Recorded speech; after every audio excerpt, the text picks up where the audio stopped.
बिस्मिल्लाहिर्रहमानिर्रहीम। अस्सलाम वालेकुम। मैं हूँ मिसेज़ राबिया ज़फ़र। आप देख रहे हैं ZN न्यूज़ और हमारे साथ हैं ज़फ़र नकवी साहब। अस्सलाम वालेकुम। प्रोग्राम शुरू करने से पहले अगर अभी तक आपने हमारे चैनल को सब्सक्राइब नहीं किया तो उसे जल्दी से सब्सक्राइब कर दीजिए ताकि हमारी हर नई आने वाली वीडियो आप तक पहुँचती रहे। हम इमरान खान को गिरफ़्तार करने जा रहे हैं, हुकूमत का बड़ा ऐलान, इस पर बात करेंगे। फिर इमरान खान आजकल जलसों में अल्ताफ़ हुसैन को बार बार टारगेट कर रहे हैं, इसको डिस्कस करेंगे। फिर PTI ने अमेरिका से जिस फर्म को हायर किया, इसका मालिक कौन है, इस पर बात करेंगे। उस्मान बुज़दार बरी हो गए, ये क्या मामला है, इस पर भी बात करेंगे। तहरीक इंसाफ के अक्सर रहनुमा वापस आना चाहते हैं, स्पीकर कौमी असम्बली का बड़ा बयान, इस पर बात करेंगे। ये एकदम आपने ना न्यूज़ स्टोरीज़ का एक पूरा का पूरा बंच फेंक दिया है। वो कहते हैं ना, गुच्छा फेंक दिया आपने। तो ये क्या कह दिया आपने कि हुकूमत ने ऐलान कर दिया है हम इमरान खान को गिरफ्तार करने जा रहे हैं। अच्छा। ये किसने कहा? अच्छा, हुकूमत का एक वज़ीर कह रहा है। ये मैं आपको एक क्लिप सुनवा देती हूँ, फिर इस पर ज़फ़र नकवी साहब का तबसरा लेंगे। हम करने जा रहे हैं। हम चीफ इलेक्शन कमीशन के फैसले की रूह से हम इमरान खान, असद कैसर, महमूद रशीद जैसे तमाम लोगों को फॉरेन फंडिंग केस, करप्शन में मुलव्वस, कसरत करने वालों को गिरफ्तार करने जा रहे हैं।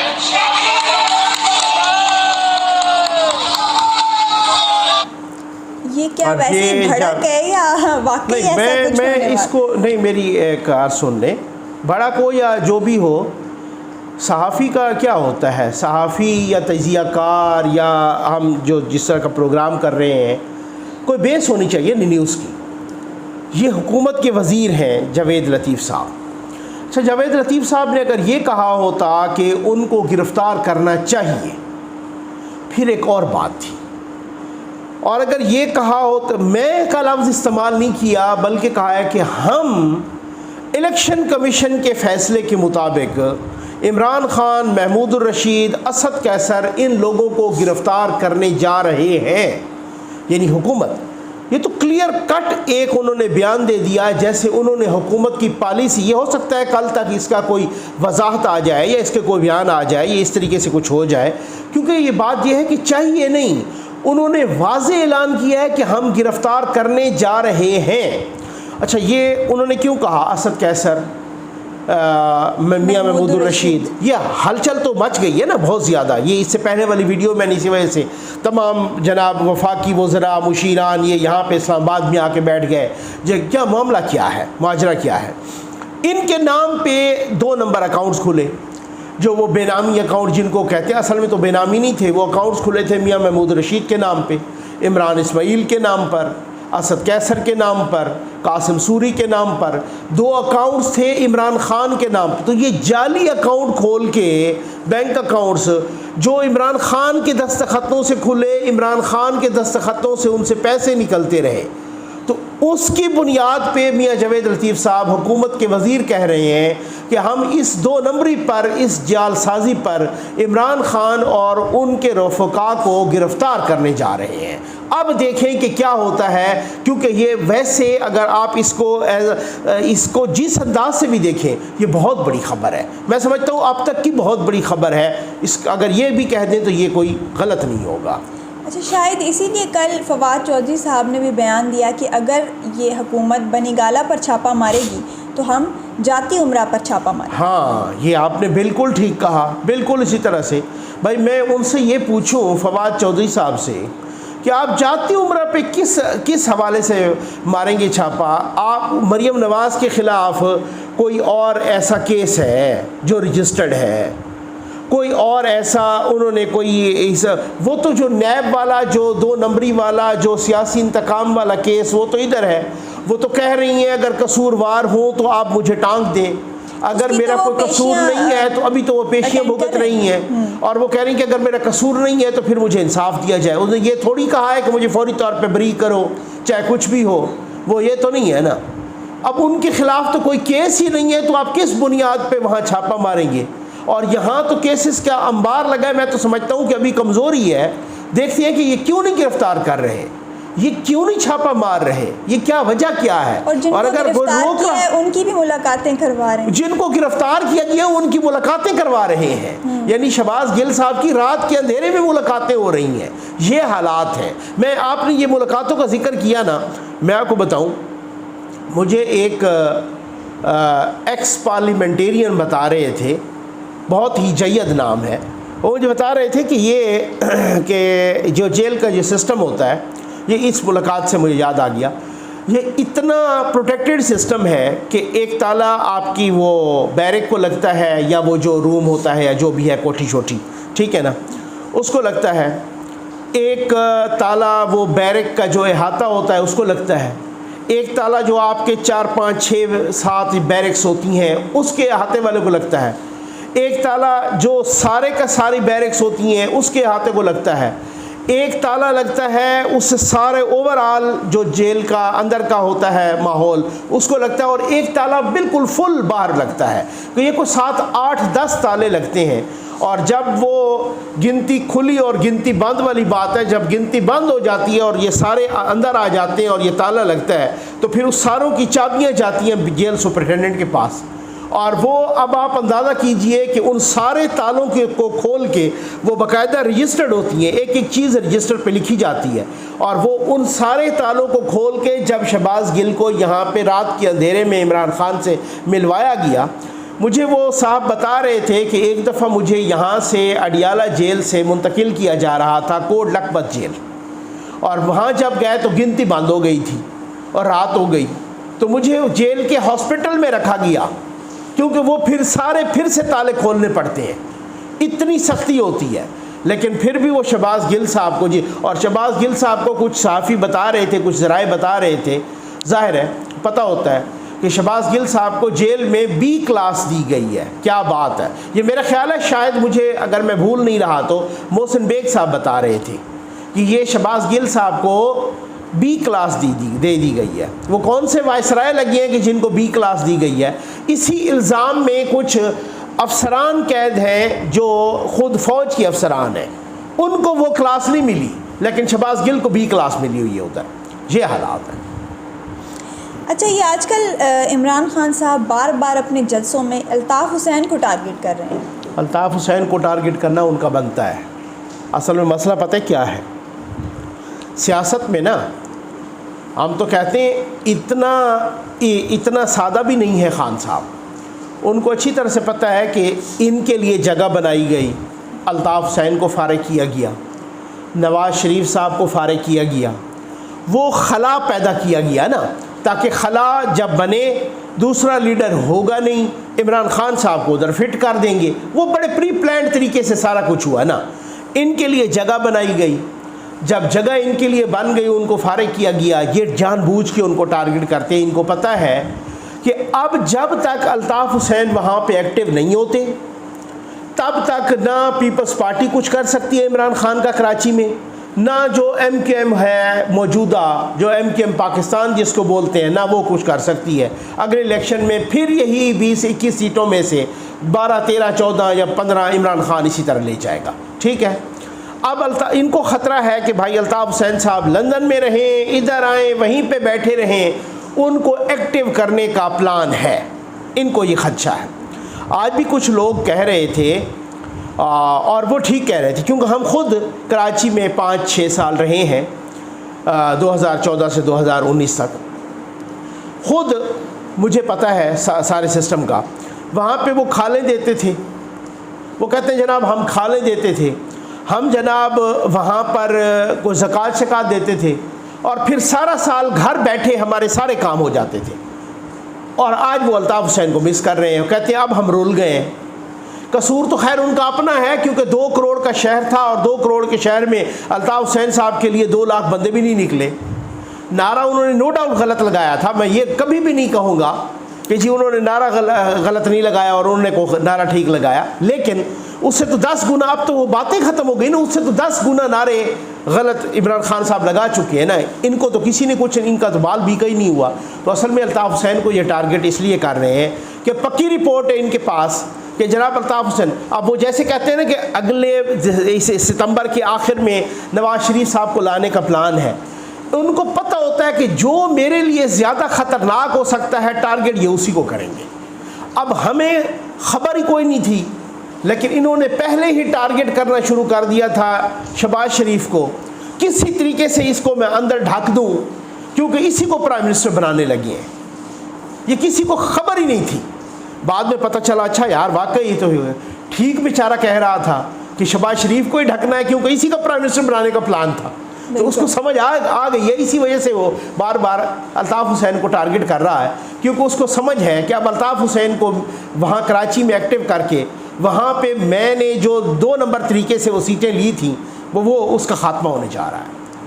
अच्छा, अपने जलसों में जब वो ड्रोन का जिक्र करते हैं तो वो फिर बरतानिया पर ड्रोन मारने की भी बात करते हैं, ये बड़ी बात, इसकी क्या वजह है? ये वही आपने इसी वजह से ना कहा कि जी हमारा भी वहाँ दहशतगर्द बैठा है, तो क्या आप हमें देंगे? ये एक तीर से 2 शिकार करने वाली बात है ना, ठीक है ना, कि जी वो एक तरह से कि बरतानिया में क्या आप हमें ड्रोन अटैक करें देंगे, ताकि मैं ड्रोन अटैक को भी यहाँ पे करूँ और ये भी बताऊँ कि वो दहशतगर्द है, ये भी बताऊँ, एक तीर से 2 शिकार करूँ। और आप मुझे बताएं, हर बंदा अपनी हैसियत से बात करता है यार। आप बरतानिया में जनाब ड्रोन अटैक, कभी आपने प्राइम मिनिस्टर होते हुए कहा है कि जनाब अल्ताफ़ हुसैन पे जाकर ड्रोन अटैक कर दो?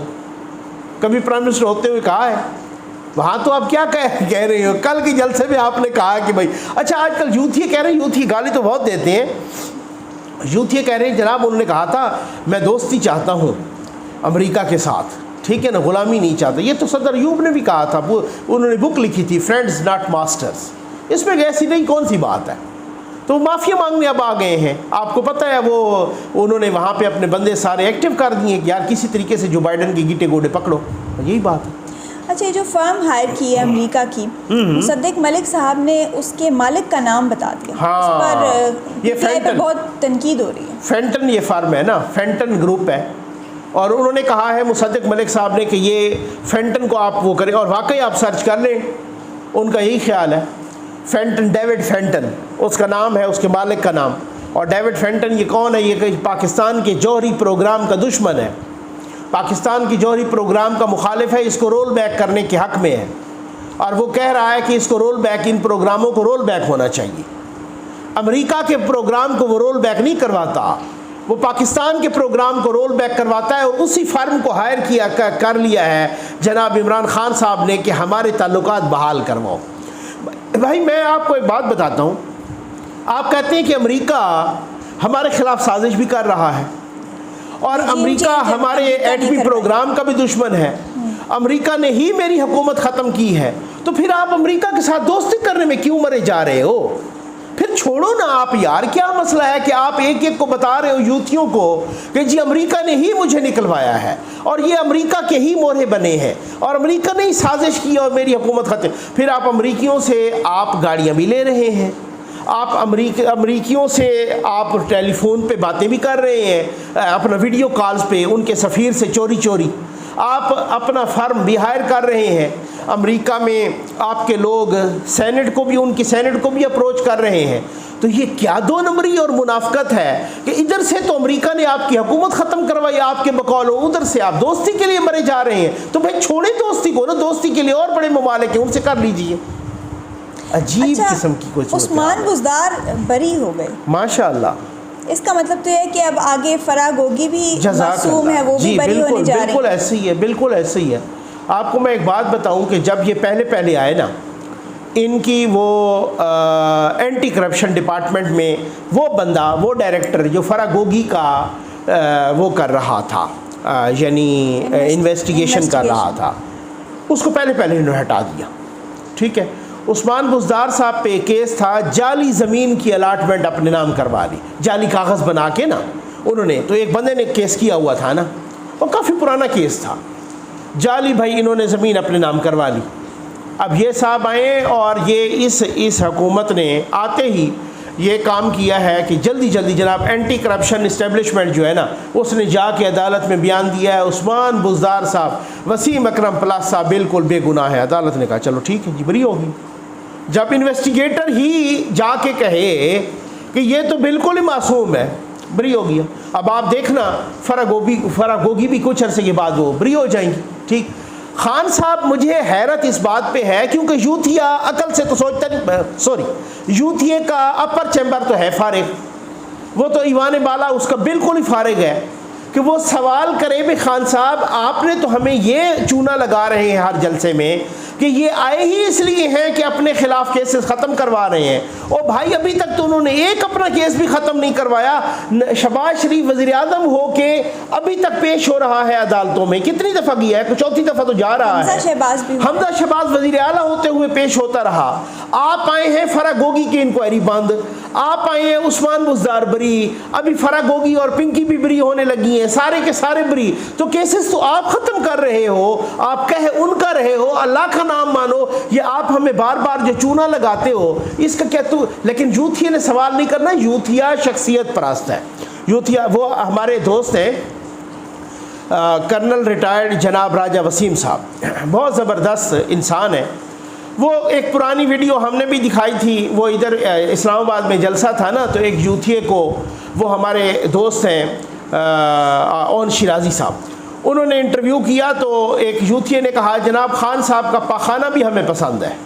अब ये यूथिया तो वो जनाब वो राजा वसीम साहब ने कहा है कि भाई आपका जो ताल्लुक़ है ना, आपका जो वास्ता या मुकाबला वो ऐसे गधों से है। बात बिल्कुल ठीक है, जिनको खान साहब का पखाना भी पसंद है उनका आप, मैं जो कहता हूँ कि अपर चैम्बर फारिग है या ईवान बाला बिल्कुल ही खाली है, तो इसमें अभी कोई गुंजाइश रह गई आपको? आपका मुकाबला इनसे है, वहाँ दलील क्या चलेगी? आखिर में बात कर लेते हैं कि आज राजा परवेज़ अशरफ जो स्पीकर कौमी असम्बली हैं, उन्होंने एक निजी टीवी को इंटरव्यू देते हुए कहा कि पीटीआई के अक्सर मुस्ताफ़ी अरकान जो है मेंबर कौमी असम्बली वो वापस कौमी असम्बली में आना चाहते हैं। जी बिल्कुल ऐसे ही है। आपको याद है जब भी इन पे मुकदमा बनता, ये इस तरह के मुनाफिक लोग हैं कि जब भी इन पे मुकदमा बनता ये अदालत में जाकर उधर कह के आए हम तो इस्तीफ़े दे आए हैं, अदालत में जाके कहते हैं अभी तक हम MNA हैं, ताकि वो मुकदमे में ना MNA का मतलब होता है कि स्पीकर से इजाज़त ली जाए उसकी गिरफ़्तारी के लिए। तो अदालत पूछती कि MNA हैं, हाँ, जलसे में खड़े हो कहते हैं हम तो इस्तीफ़े दिए हैं, उधर से तनख्वाहें भी ले रहे हैं।